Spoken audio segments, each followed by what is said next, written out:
Uh, Ben, go ahead. Morning, Chase. Morning.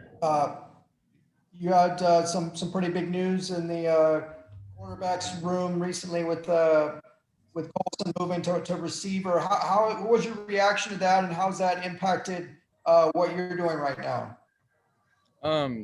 Personally, it hasn't really impacted me much. I've just been focused on staying the course and trying to get better every single day. Obviously, I'm good friends with Colson, so it was cool to kind of see him do what he wanted to do. And yeah, I don't know, I wasn't really too involved in it, but yeah. Have you been kind of taking the number 2 reps at this point? We've been trading off, me and Chase Griffin. We're both getting like a good amount of reps, and yeah, just trying to get better every single day and trying to fill that void a little bit. Have you been put on scholarship? No, I have not. Okay. What's your level of confidence? Let's say that, nobody wants to see Dorian get hurt, but if it happens, what's your level of confidence that you could go into a college football game and do what you need to do for UCLA?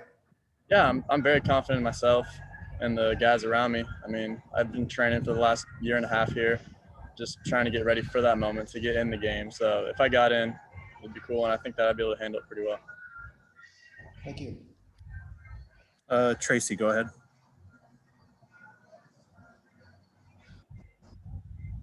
Hey, Chase, how you doing? Doing good. What about you? Good, I'm okay. Hey, last year, I wanted to ask you a question about last year when Dorian was out for that time and Austin Burton was playing. Were you considered QB2 at that time? Are you talking about before Stanford? Yes. No, I was QB3 at that time. Okay. Was there a time at any point last season where you were the next guy to go in if the guy who was on the field got hurt? Yeah, about after Stanford. Okay. There was opportunities where if a guy was to get hurt, I'd be in. How are you feeling about that, being a true freshman, just like literally one snap from going in? Yeah, I was excited. Obviously, I wouldn't want anybody to get hurt for me to go in. I mean, that's never a great thing. But yeah, I was excited to definitely be able to have an opportunity. Did you have offers out of high school? Any scholarship offers out of high school? No scholarships. I had a couple Ivies, but besides that, I had a couple other walk-ons here and there. And a couple FCS schools were looking at me around the time that UCLA started. But once UCLA offered, it was a dream come true for me. So I had to hop on that really fast. Why is that? Why was it a dream come true?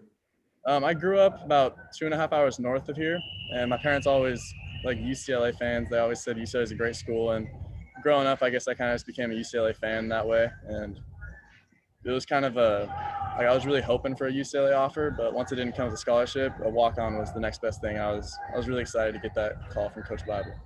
One last question. How is the true freshman Parker McQuarrie done? And do you think, give him a little bit of time, he'll be competing there for QB2 along with Chase and Chase? Yeah, Parker's really good. He's a good guy and a good football player. He's definitely making progress every single day, and it's really cool to see him do that and to give a good competition for us. Mike, go ahead. Hey, good morning. Obviously, we were just talking about Colson. How have you, it's only been a couple of days, but how has he been at the receiver spot? And is he playing slot? Is he playing more outside? What are you seeing from him as a receiver? Yeah, Colson's really good. He's really athletic, and kind of noticed that as a quarterback too. He's a really athletic kid, and he's really gone into that receiver position super well. He's getting a mix of around everywhere. He's being a good presence on the field right now, I'd say, and I'm excited to see what he can do. Ben, go ahead. Two things. Is Colson kind of keeping one foot in the quarterback room in case, he needs to come back? I feel like he's kind of fully moved to receiver. And then the other question is, can you tell us more about your background as a quarterback? Have you played it your whole life? Who were kind of your role models growing up?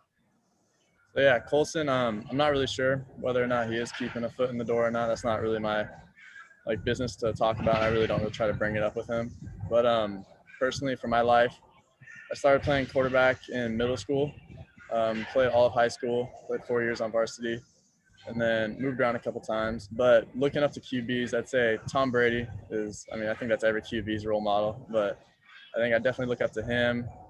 Aaron Rodgers is really a good one. Russell Wilson, who Coach Bible actually coached. Just guys that can set an example for a team and for younger kids, I really look up to. How would you kind of describe your quarterback style? I mean, do you feel like you're kind of a pure drop back, or you feel like you can be pretty mobile, or how do you kind of describe your style? Yeah, all throughout high school, I was a drop back passer, so I'd say I lean more drop back. But as I've trained here and more, I believe I am getting more athletic. So it's kind of cool to see that. What's your height and weight right now?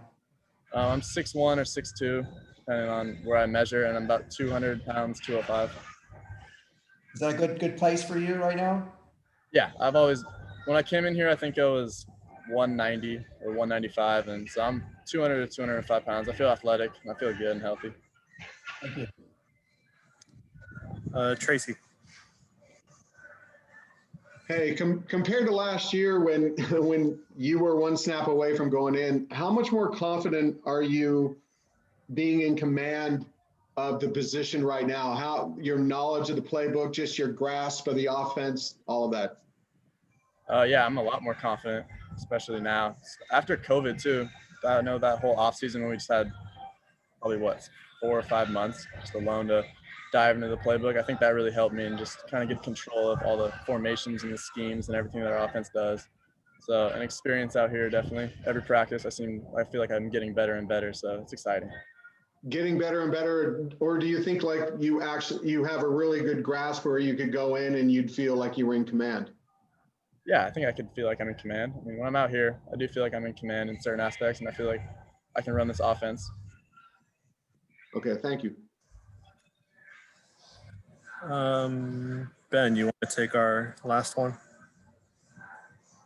Yeah, switching gears a little bit. Have you seen, since the whole pandemic started, has Coach Kelly become a better communicator? Maybe having to check in more with guys and really kind of switch gears and become a little bit more hands-on in the communication department? I wouldn't say so. I think he's always been really vocal with us and really social with us. I mean, he's been really transparent throughout his time here.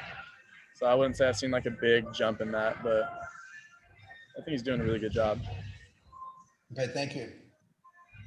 All right. Thanks, Chase. Good one, guys. Thank you.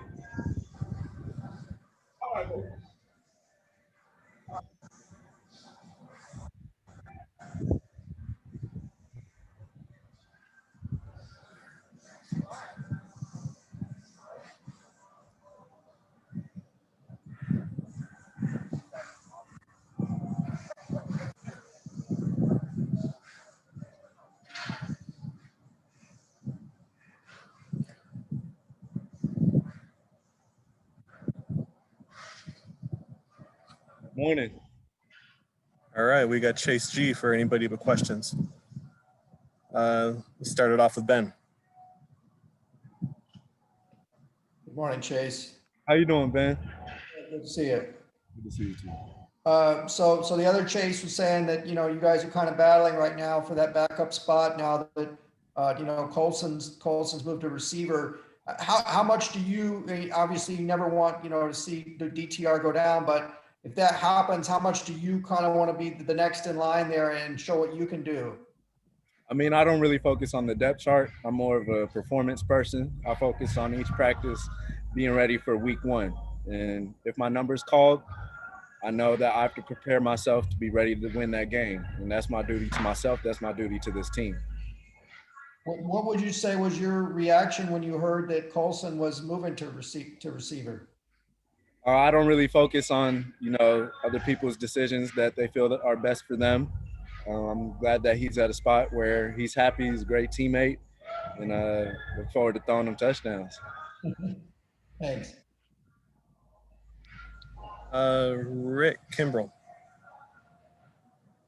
Hi, Chase. How you doing, buddy? Come on, Rick. Doing great.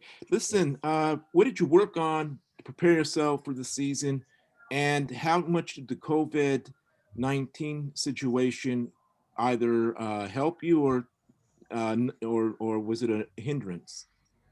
I mean, I looked at, obviously a pandemic is not an optimal situation, and just nationally, there's a lot of things that were caused by it that are negative. As far as the opportunity to return home, spend time with family, and focus on what I really wanted to focus on, as far as bettering myself, I feel like I utilized that time well. And it was a blessing just to be around my family. And when I returned, I was rejuvenated, ready to go. And I look forward to taking all the work that I'd put in these past 4 months into the season. How much more of the offense do you have a grasp of now going into your second year with the team? I think with experience and time in the program, that comes naturally.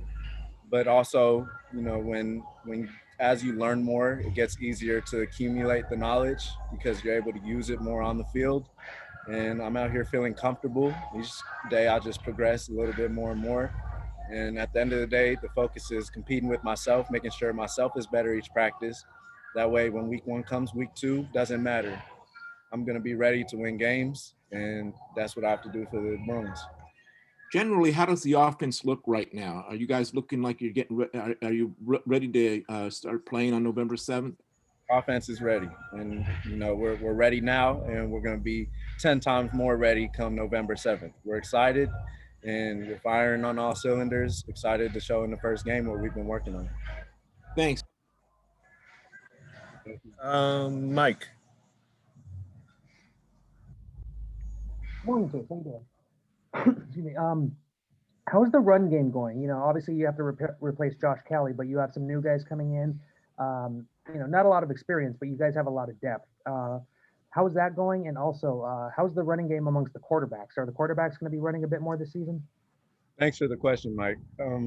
As far as run game, you know, that's always been a staple of Coach Kelly, developing that, and nothing's changed. Josh Kelly's a great player. It's so exciting seeing him out there on Sundays. But we got some guys who are still here who can go, and look forward to week one, putting it on display. Tony. Hey Chase, how's it going? I'm doing well, Tony. How about you? I'm doing all right, thanks. Hey, listen, you've used your social media a lot to discuss social issues in and around LA, around the country. What's the vibe like for you at UCLA right now? What's the atmosphere on the team amongst the players with regards to social issues, the closer you get to the election, things like that? I think UCLA has always been a place for social issues to be challenged and progressed. And it's no different during this time. And I think we've utilized the time so-called off because of the pandemic to turn internally and focus on ourselves. And with the arrival of our new AD, Martin Jarman, we've really, refocused ourselves on our brand, and we're excited to put it on full display with the things such as the Voting Matters initiative and our social projects. Do you get any pushback when you're so vocal on social media, or do you even bother reading it? If I did get pushback, I don't even notice it. All that matters is really that the work is being put in to make progress. There's always going to be people who are against that, but luckily I chose a home where the people by and large are for that and always have been. And this institution has always been a beacon for that, and we're not stopping anytime soon. All right, great, thanks. Let's go back to Ben. Kind of piggybacking off that a little bit, were you part of the We Are United movement? And do you know kind of where that stands? It's been a little bit quiet on that front ever since the reboot of the season. I was not part of those players who put their names on that list and wrote the letter, but I think regardless of if I agree with their views or agree with how they went about things, I do agree that student athletes do have a say, and there should be no repercussions for speaking up, especially when it's in the best interest of universities. And I look forward to how UCLA really respects the student athletes and has numerously and repetitively displayed that. And that's really a testament to the character of this institution. We're at a place where we're really building something special that's along what UCLA has always been. And I look forward to the future here in Westwood. Thank you. Thank you. Mike, did you have another? Going back to Colson really quickly, you're talking about throwing him touchdowns. Have you been throwing balls to him? How is he looking as a receiver? Colson's always been a great athlete, and he attacks the ball well. And, it's always great to have one of those out there. All right, Tony, did you have another one? No, I'm good. Thanks. Okay. Any last questions for Chase? All right. Thank you, Chase. Thank y'all so much. Have a blessed Sunday and have a great week.